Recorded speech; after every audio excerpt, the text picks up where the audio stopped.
All right. All right, I'd like to go and welcome everybody to the Warrenton Board of Alderman meeting for Tuesday, July 2nd, 2024. If you would, please rise and say the Pledge of Allegiance with us. I pledge allegiance to the flag of the United States of America and to the republic for which it stands, one nation, under God, indivisible, with liberty and justice for all.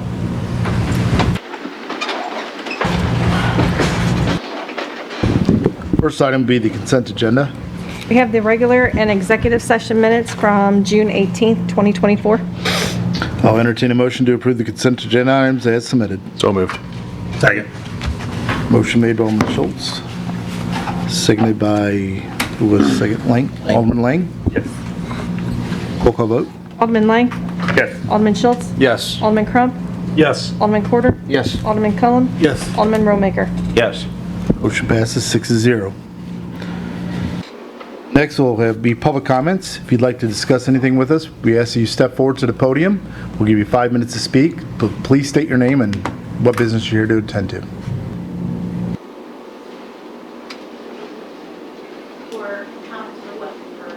Anything. Anything. Anything. Anything. Anything. Dogs are barking too loud. Even then. Right, I'm not a public speaker, so I'm sorry. You're fine. Great. Yeah, you're good. Neither are we. Which one of y'all said that? We go to train. Okay, I'm going to speak on the Dollar General thing that's up for vote or whatever. Can you mention Can I your get your name? name? My name is Becky Cullum. I live on Page Marie in Warrenton. Oh, this makes me so nervous. Okay, so I went to the Planning and Zoning meeting, and I'm pretty much just going to read the same speech or talk or whatever, my concerns. These also were concerns of my neighborhood as well. We have a Facebook page, and I've talked to people and just people around town also, so it's kind of a compiling of everybody's comments, but first I'll start with my main thing. Okay, I'll skip over the formal part. I felt like it was important to come and voice my thoughts on the new Dollar General being built off of 47 and Isabella. I am a fan of change and I welcome it into our city, but I feel like it needs to be done in a good way. I personally am not a fan of this DG location and plan at all. I think it would be too much traffic on an already super busy street and neighborhood. I live back in Country Meadows and we try hard to keep our neighborhood nice, and I think this could potentially put a damper on it. I think if this does get built in this location, that the entrance definitely needs to be off of 47 and not on Isabella, even though I prefer it not to be built at all. I realize that's a state highway, but they should be involved as well in this project. There are way too many vehicles turning in and out of Isabella all day and night. I've spoken with many other subdivision members, and many of them are against the DG going in, and especially if it being off of Isabella. They don't want our nice neighborhood and subdivision to have more traffic. I'm also concerned about the big 18-wheelers and other types of delivery trucks. There's already a pothole issue at that turn, and I don't think that the street is made for that kind of traffic either. I think it should be off of 47, especially if they are building a school and possibly putting apartments up and down that same area. There should also be a turn lane from Andorra to the soccer field road. It's already too hard to pull out of that Isabella onto 47 to make a left as it is. One neighbor sent me a message because they couldn't make it.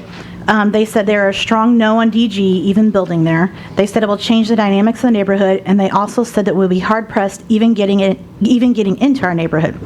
Our kids ride bikes and play in these streets. They also commented that they didn't think it would help our property value either in the long run. And then on the Facebook page, there were some other comments. We had a lot of the angry face emoji. People said it was a horrible idea. Put the entrance off of 47. We don't need another DG. Not a cool idea. We already have a school coming out this way, and now it will be even more congested with the DG. Please, please, please don't allow this entrance to be off Isabella.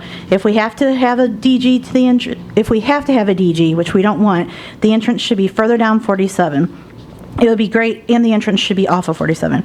It would be great if the whole entire building was on the further side of the lot if they do end up building it there. And that's all. Please take it into consideration. Thank you. Thank you. Thank you. Thanks. Is there anybody else who would like to speak?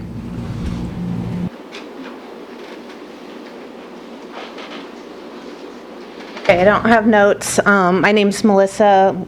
We live on Balboa Circle in that same neighborhood, so the consensus is exactly what she just said there. We've lived in Warrenton since 2006. We built our home in our neighborhood.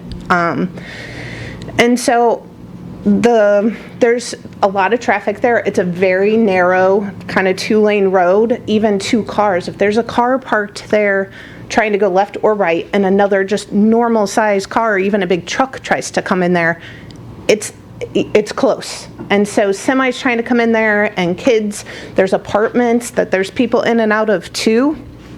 At the start of our neighborhood, I don't know how many of you are familiar with it, but there's apartments, there's 2 phases of our neighborhood and an additional neighborhood, Andorra Estates, that are all connected. And a lot of them use Isabella as their main thoroughfare. I mean, there's one other way around, but it's not ideal for the majority of that neighborhood. So having some semi-traffic, which I don't care if they say it's box trucks, we all know Pepsi and Frito-Lay, all the companies that are coming in there's going to be semis in there. And there are pothole issues already. And the visibility, all those things. So the ideal situation is that they don't come at all. I don't really understand how we can approve a company that has an attorney general complaints already against it, but that's up to you guys. So if that happens, then we should definitely have at least a second entrance for them with their own parking lot, their own space, so that we're not congested, especially since the new school will be coming soon and adding to the congestion. There's no turning lanes on that street. Like, it's literally just 2 ways and lots of traffic on the sidewalks and on those streets. So if you guys could keep that in consideration. Thank you. Thanks, Melissa. Thank you.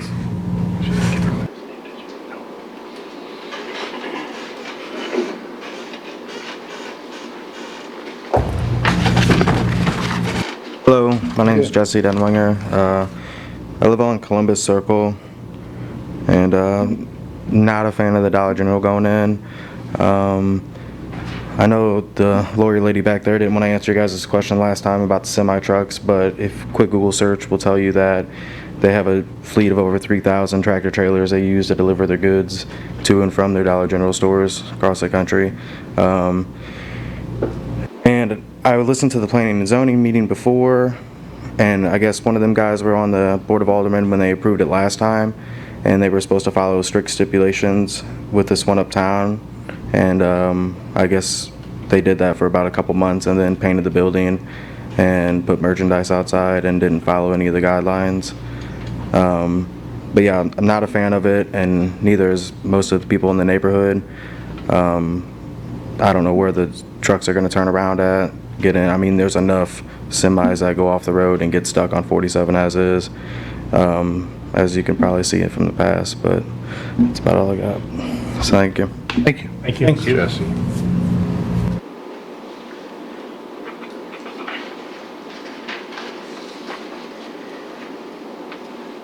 Hello, my name is Nick Jepson. I also live on Balboa Circle. Just echoing the same things that the other people have said already. Absolutely on the traffic. No way does there need to be additional traffic on Isabella. As others have said, they can't even support the traffic that's already on it. The pavement buckles. They're back there every couple of years, bubble gumming the pavement. It's just not adequate as it is. Also, to tack on, as far as the building itself, assuming if it gets approved, I'd much rather it not, but if it were to, beautification things that should be in place, there should be definitely something done along the back side of the building. All those residents that live on that side of the street will be facing it. It will be literally in their backyard, and they shouldn't have to look at that every day. So there should be some sort of trees or fencing or something that goes along with it. I would also recommend it match the new school that's going across the street from there, just so that it all looks good and proper, not like a steel building, that kind of thing. Yeah, that's about all I got. Thanks. Thank you. Thank you.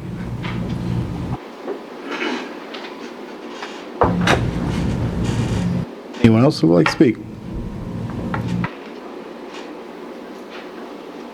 All right. Thank you. Next will be Board of Aldermen comments. Looking forward to the county fair this week. Everybody be sure and go out and support that. Looks like there's going to be several things to do. Of course, the livestock auction ought to be fun if we can attend that and help out the local FA. What is it? It's no, not FA. 4-H. 4-H group. So looking forward to the county fair. And the fireworks on 4th of July. Fireworks, yeah. Celebration pennants. And I'm sure there's some people out there that are not, but. Any other comments? No, none.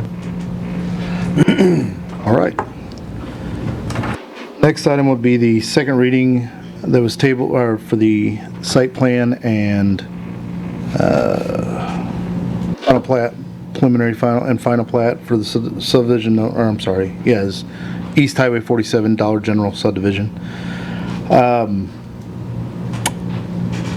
I'm going to voice, because of some of the people we've talked to and of the overwhelming amount of emails we've gotten, I'm going to ask for it to be tabled one last time for us to be able to discuss some safety concerns and infrastructure issues that I have, and I think everybody on the board has voiced as well, that there's some issues I think we need to discuss further on this. So I'll entertain a motion if somebody wants to make it. So moved. Second. Motion made by Alderman Quarter, second by Alderman Cullum, to table the both the site plan and the preliminary final plat, bill number 38-24 and 39-24. Mr. Mayor, Yes. can we get a motion for each bill separately? Yes, we can.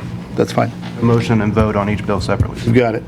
So I'll entertain a motion to table bill 38-24, I believe. So moved. Second.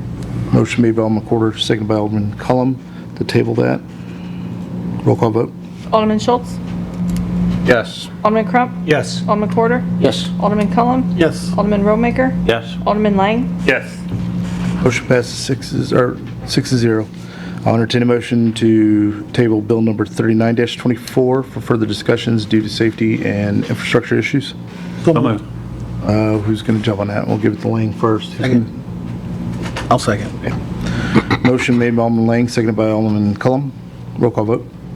Alderman Crump? Yes. Alderman Quarter? Yes. Alderman Cullum? Yes. Alderman Roemaker? Yes. Alderman Lang? Yes. Alderman Schultz?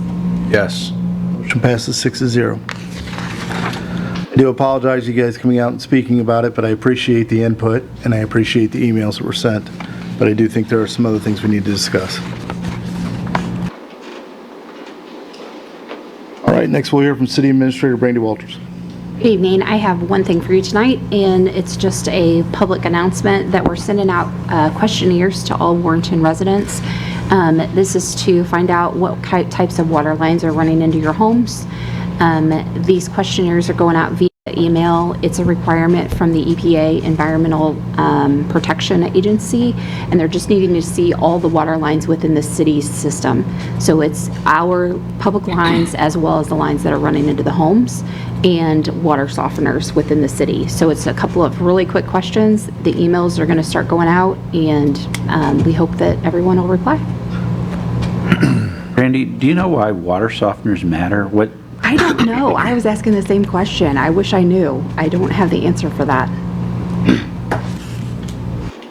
What kind I don't know if of it's like return or blood. response are you thinking that we may or may not get on that? Has any other cities done this? Because this looks like to me it's going to be a very small. Right. I don't. We're yeah. hoping we get a high response because it's very simple. It's a real quick answer. But this is I don't know. not the city requesting that. It is Let's not. make very clear who's that it's requesting not it? us. Correct. Who's It is requesting it again? EPA, Environmental Protection Then Agency. ask the EPA to put out an education with it, asking why. We can do Because that. people are going to say, why do I have to answer this? Right. But if they Right. say, because of certain degradation, or if it's degrading pipes in certain ways, or what be it, or maybe is damaging certain other things, then they need to educate our people why. So ask them if they will do that. They So may we'll do not. that. They may tell us to go fly kite. We'll see if but- we can find some educational materials to go Yes, with it it. would help our people in our town. I don't care if other people don't ask in other places. Our people, I'd appreciate the education on it. Absolutely.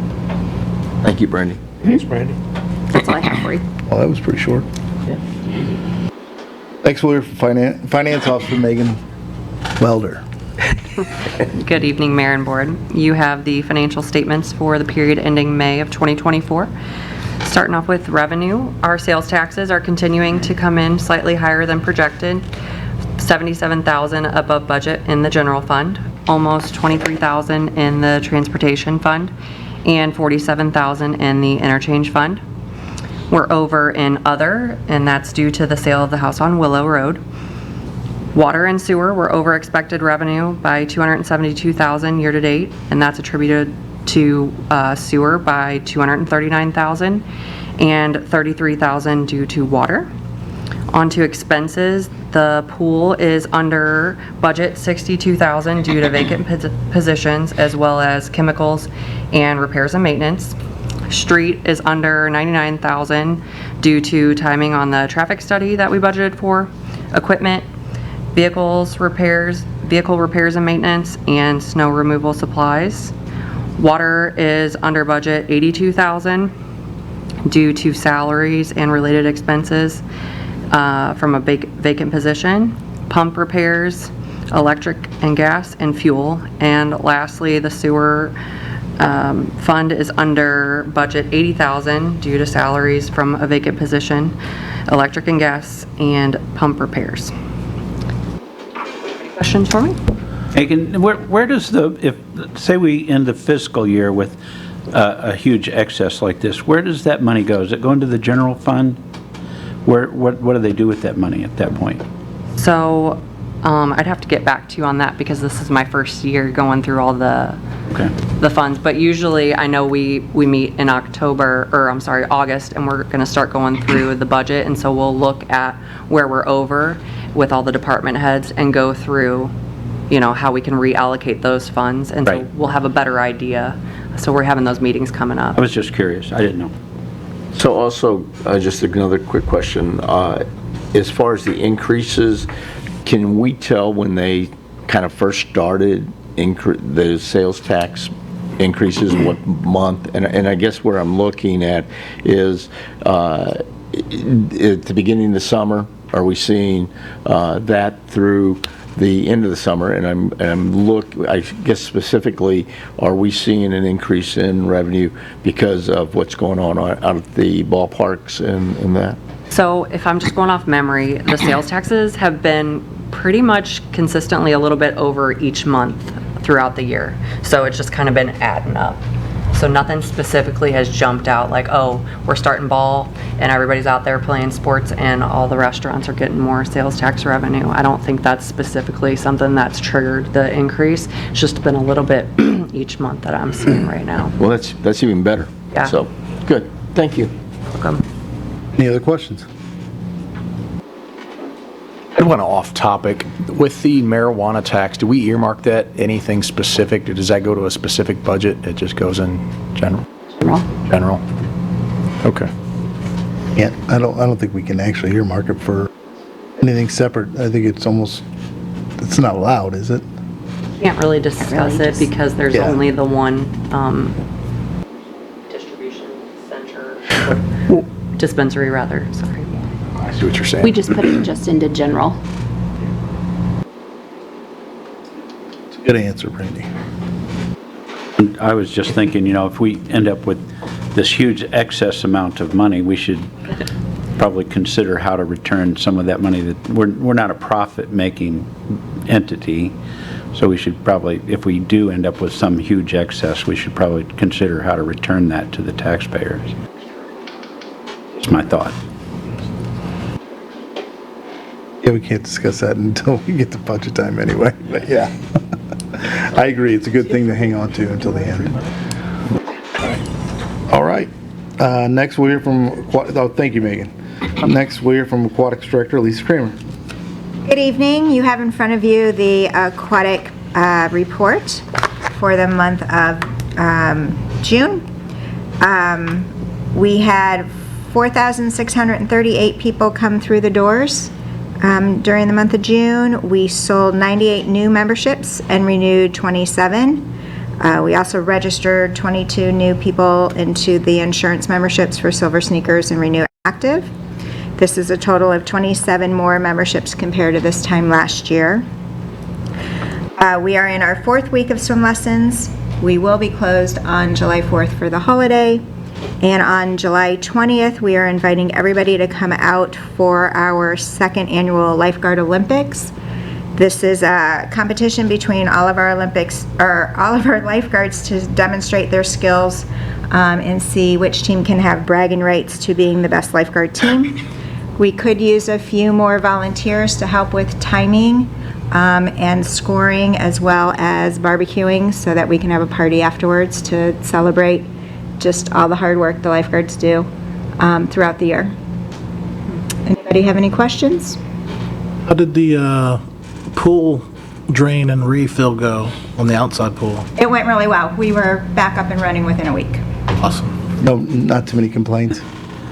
I don't think so, because we still had the indoor pool open and we still let people, I mean, I didn't receive any. I just wanted to Yeah. make sure. yeah, and we let people sunbathe, so that's usually all they want to do That's at the usually the outdoor big pool one. anyway. As much as it may sound weird, it is the big issue, is sunbathing. I think we could add 3 times the space just for sunbathing. Without a doubt. All right, thank you. Next, we'll hear from Grounds and Maintenance Director, Justin Knoll. So good evening, Mayor and Board. You have our monthly report for June. Been pretty busy, just, seasonal activities, cutting grass and doing some small landscape stuff like that. We did manage to get 2 large oak trees removed from Dyer Park, one overhanging the tennis court and the other one that was outside the band stage area. We got the spring banners taken down and removed with the nice summer banners. I think they stand out quite a bit. And then we also had a lot of pavilion rentals. I think due to graduation parties kind of spread out across June. There's 20 rentals at the parks. We hosted another 4 ball tournaments. Just kind of so you guys are getting an idea how many games are being played. Game 7 with those 4 tournaments played 180 games. And then we also had 60 league games played for the month. So the leagues will be wrapping up here in the next couple weeks. I think they got an all-star game kind of at the end of the month. Start our fall soccer season mid-August and stuff, and then fall baseball soon follow. So spending a lot of time out there and a lot of compliments on how the place is looking and going and stuff. Our next concert in the park is on July 12th. That's going to be from 7 to 9 at Dyer Park, and they got the Ukaholics. So they're a classic rock and oldies band, so come check that out. July 12th. The Uka or Hookaholics? I don't make these However ones up. you want to take it. Any questions for Justin? Justin, we're taking care of Highway 47 as far as cutting the grass. Are we doing that by hand, or are we doing it with the big mower, or are we doing a combination? So on the south side of 47, it's kind of a combination of things, some depending on manpower available as time comes into it. Sometimes it's done with the boom mower, other time, and then followed up with guys with weed trimmers. If the guys got time with the road crew, they'll jump in and kind of grab some of the areas that they can with the zero turns. But that's just South 47. North 47 is contracted out, and it's mowed once a month. Typically at about the first week of the month, it's mowed. All right, thank you. Any other questions for Justin? Thank you. Next, we have Public Works Director Guy Jeters. Good evening, Mayor, Board. First time I had my monthly report. They've replaced 2 fire hydrants, did some manhole repairs, and we repaired 4 water services for the customers. Anything off that list? A couple other things going on is the sewer main by the school and Veterans Memorial. You see them working there. That hole's 20 foot deep, and there's like 7 utilities. So they're spending a lot of time there because there's a lot of handwork, and the sewer's deep right through there. The sewer's deep through the whole route, but there's every utility that exists is in that section, the first 25 feet. So they're moving a little slow there, but once they get past that, should be able to take off and move forward. The sidewalk on Veterans is getting close to that intersection, so they're trying to wrap that up so they can finish that. That's moving well. They're getting close to being done with that. They got some dirt work and some more concrete to pour. Well 6, they're cleaning well 6 and blasting that. We had a issue the other day with some dust. We shut it down. They put some scrubbers on it to keep the dust from coming out, so we addressed that yesterday and took care of that. Questions or comments? And I just want to invite, if anybody wants to come out at the wastewater plant and get a tour, we give you a tour of what's going on out there. I know you got a new alderman that I have a question about the sidewalk from Rural King down. MoDOT designed that, correct? That's correct. That was all approved by MoDOT. All right, I just want to make sure. There's TAP. Because I fielded some questions about that. There's TAP grant money in that. That's 2 separate phases, but that had to be approved by MoDOT because of the TAP grant money. All right. We had input on it, but you're limited on where you could go with it because there's not a whole lot of room in that whole vicinity. Is there any plan for a barrier or railing along that sidewalk between the road and No, the that's why there was that's why we put a vertical curve up. Curve there now, yeah. And they still got to cross the bridge there too. There'll be a fence there at that bridge crossing the creek, so you'll have the sidewalk and then a fence along that side. That's about where they're at right now, is getting ready to pour that and put that fence up. Thank you, Guy. I've taken that treatment plant tour. It was actually pretty eye-opening. Yes. And you get a free glass of water when it's done. Yes. So it was great. You asked about the surplus of money that we have left over. It just takes one pump and the surplus is gone. So that's why we expect you to keep those pumps maintained and up and running. They're maintained. Thanks, Guy. He hasn't asked for any money in almost 3 months, it seems like. Every time I see him come in, it scares me. It's coming. Just takes one phone call. Yeah. It's coming. Thanks for all you do, Guy. Thank you. Appreciate it. Thank you. Next, we're from City Clerk Melody Rue. We had a request from the developer to accept the streetlights for Meadows of Walnut Hollow, Plat 4A and 4B. So this is the formal request to accept those. City staff has went out and checked, and they are all there, and they are all functional. And acceptable. I'm sorry. And it's acceptable. I'm sorry, I still can't hear you. Acceptable. Yes, they are. Thank you. I'll entertain a motion for the first reading of bill number 44-24. So moved. Second. Motion made by Alderman Cullum, seconded by Alderman Schultz. An ordinance accepting streetlights for the subdivision known as the Meadows at Walnut Hollow, Plat 4A, and the Meadows at Walnut Hollow, Plat 4B by the City of Warrenton. I'll entertain a motion for the second reading of bill number 44-24. So moved. Second. Motion made by Alderman Romaker, seconded by Alderman Lang. An ordinance accepting streetlights for the subdivision known as the Meadows at Walnut Hollow, Plat 4A, and the Meadows at Walnut Hollow, Plat 4B by the City of Warrenton. Roll call vote. Alderman Corder? Yes. Alderman Cullum? Yes. Alderman Romaker? Yes. Alderman Lang? Yes. Alderman Schultz? Yes. Alderman Crump? Yes. Bill passes 6-0. I'll entertain a motion to close the regular Board of Alderman meeting and go into executive session for personnel. So moved. Second? Motion made by Alderman Cullum, seconded by Alderman Corder. Roll call vote. Alderman Cullum? Yes. Alderman Romaker? Yes. Alderman Lang? Yes. Alderman Schultz? Yes. Alderman Crump? Yes. Alderman Corder? Yes. We are so adjourned. Thank you for joining us.